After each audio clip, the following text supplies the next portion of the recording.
The Lagos sun was brutal that day, pouring its heat over the chaotic streets of Marina like boiling oil.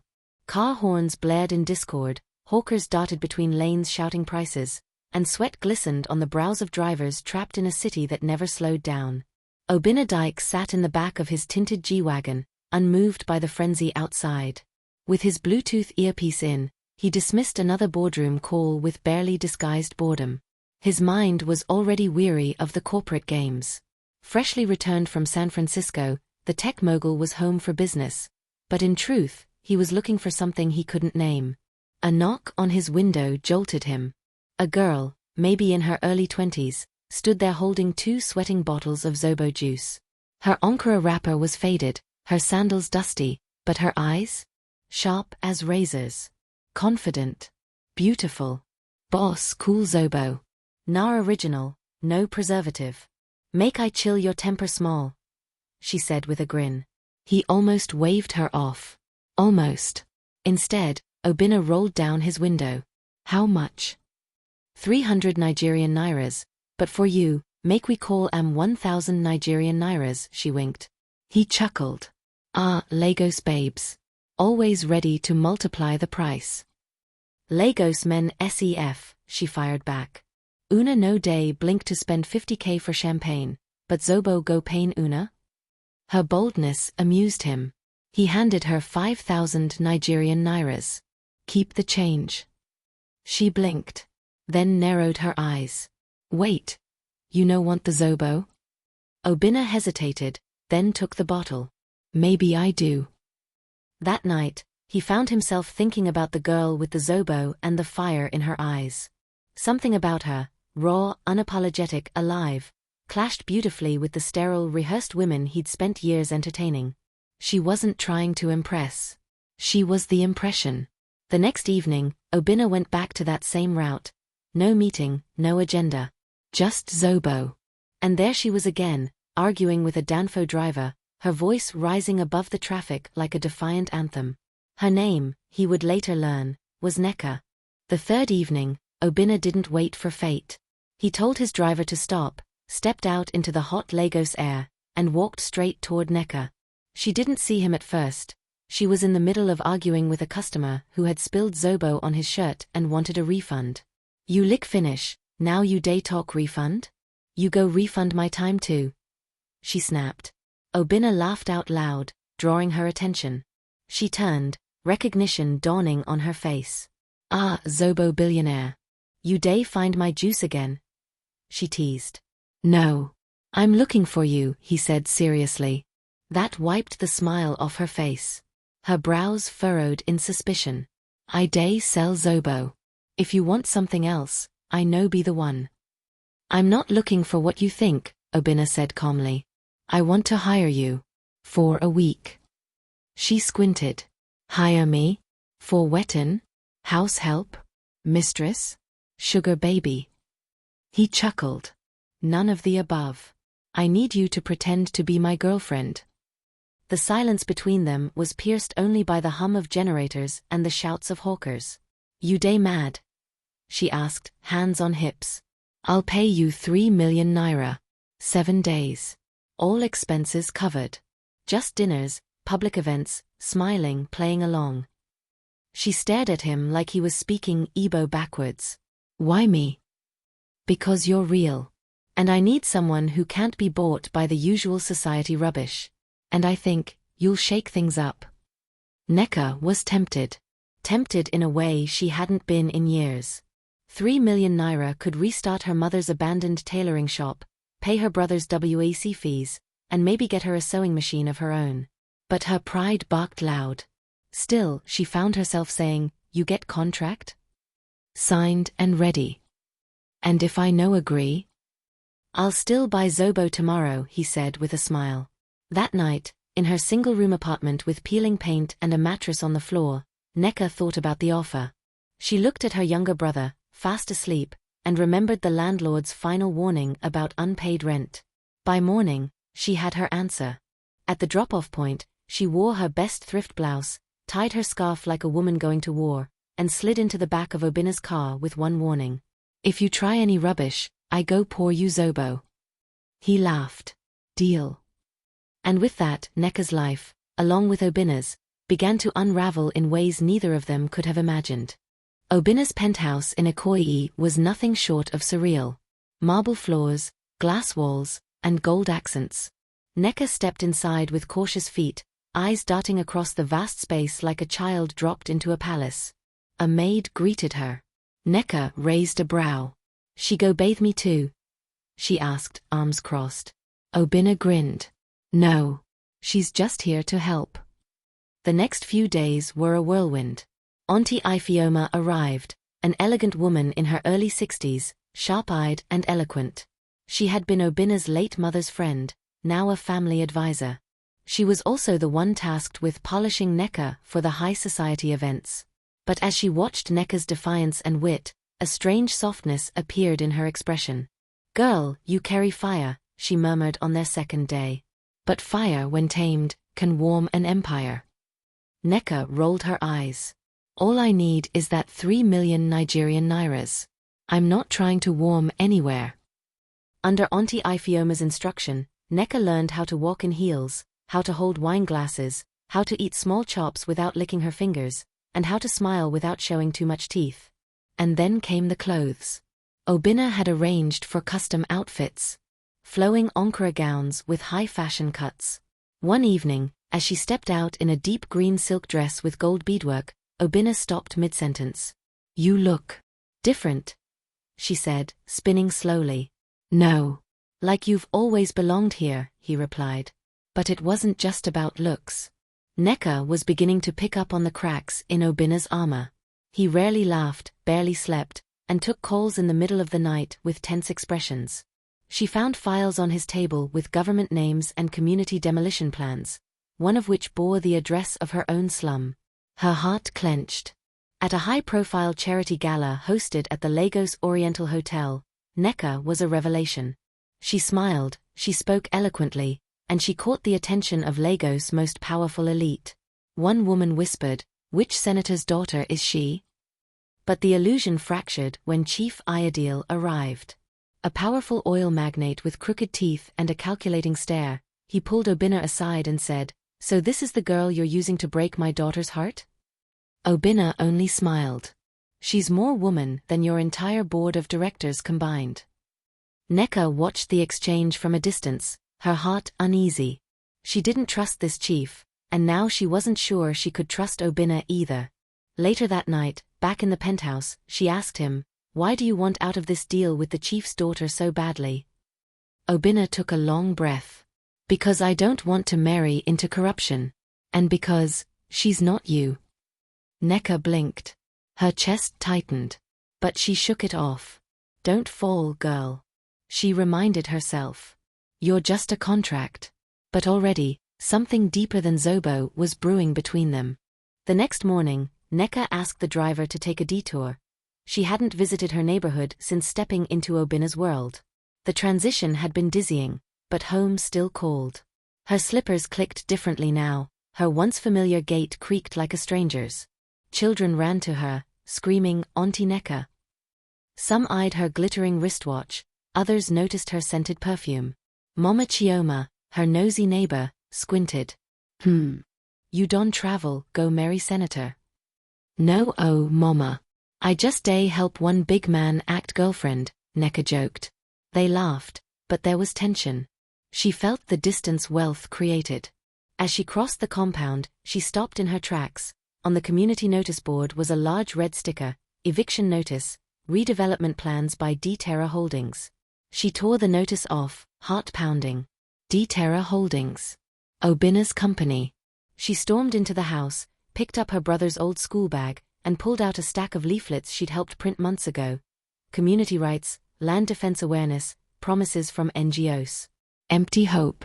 Later that night, at dinner, she placed the eviction notice on the table between them. "What is this?" she demanded. Obina froze. The silver fork in his hand dangled, untouched. "Neka. Answer me. You sent me to etiquette school, to get me used to your world, while you're tearing down mine." "It's more complicated." "No, it's simple. You want my people out so your rich friends can build golf courses." He stood. I didn't approve that personally. My board. But it's your company, she shouted, eyes glassy. You picked me out of traffic like a Zobo bottle. And now you're throwing my people out like trash too. Obina's voice was low. I didn't know it was your area. I swear. Neka grabbed her handbag. You would have done it anyway. Because that's who you are. Clean suits, dirty hands. Obina reached for her. She pulled back. Don't touch me. Auntie Ifioma entered, tension freezing the air. She looked at both of them. Let her go, she said softly. Neka stormed out, Ankara dress sweeping behind her like a war flag. The elevator ride down felt eternal. Back in her room that night, she sat in the dark, heart heavy, memories flooding. How dare she fall for a man who'd rip away her roots? And yet, why did it still hurt like love? The morning after the fallout, Obina stood alone on the penthouse balcony, watching Lagos buzz beneath him. His head throbbed, not from regret about the gala or business deals, but from the echo of Neka's words, you picked me out of traffic like a Zobo bottle. He hadn't seen her since. Her room was empty. Her contract, technically over. But something else lingered, deeper than ink on paper. Auntie Ifioma entered quietly, holding a glass of warm tea. You miss her, she said. Obina didn't respond. She has your mother's fire. He turned. You always talk about my mother, but I barely remember her. Just a blurry face and the smell of shea butter. Ifioma sighed. Obina, it's time you know the truth. She sat across from him and placed a small carved wooden box on the table. Your mother wasn't some distant elite. She was born in Makoko. A dancer. Fierce, wild, proud. When your father, Chief Dyke, fell for her, it wasn't love. It was rebellion. He married her against his family's wishes. Obina blinked. What? They disowned him for a time. When he brought her here, they never accepted her. They whispered. Mocked. Until one day, she walked out. Left him. Left you. Why? Obina asked, voice low. Because she realized no matter how pretty the cage, it was still a cage. And because she knew she was pregnant again. Obina's breath caught. She had another child? Yes, Ifioma said, tears forming. A girl. She was born in the slums. Grew up hawking. Defiant. Untamed. Silence fell. Like a drumbeat between heartbeats. Obina stood. You're not saying. Yes, Ifioma whispered. Neka is your sister. The walls around Obina's mind collapsed. No. That's not possible. We. You didn't know. Neither did she. I made sure of that. I never thought you'd meet. And yet, fate has its own drama. Obina staggered back. Everything blurred. The kisses, the long stares, the connection. It all twisted into something unspeakable. A knock at the door interrupted the storm. The maid peeked in, hesitant. Sir. Neka is downstairs. Obina looked at Ifioma. You told her. Ifioma nodded. She deserves to know too. Downstairs, Neka stood in the lobby, face pale but composed. Obina approached, guilt like a chain around his neck. Neka. I just found out. I know, she whispered. She told me. He swallowed hard. I never meant to. We didn't know, she said quickly, her eyes trembling. But now we do. He nodded, eyes burning. So, what do we do now? He asked. She gave a faint, broken smile. We start over. As what we really are. He extended his hand. She took it. Two strangers once again, but this time, bound by blood and a past too tangled to ignore. The silence between Obina and Neka stretched for days. They had returned to their separate lives, Obina to his towering boardrooms and Neka to the buzzing streets of Yaba, where reality stung more than ever. Knowing she was the daughter of the same man who abandoned her mother, who had built an empire off land that once belonged to people like her, was both a curse and a strange crown. She wasn't just Neka the hawker anymore. She was Neka Dyke. But what did that mean? She didn't want the name. She didn't want the legacy. What she wanted was justice. Not just for herself, but for her mother, for her community, and for the thousands Obinna's company had displaced without a second glance. Meanwhile, Obinna was spiraling. The revelation of Nneka's bloodline shattered every brick in his foundation.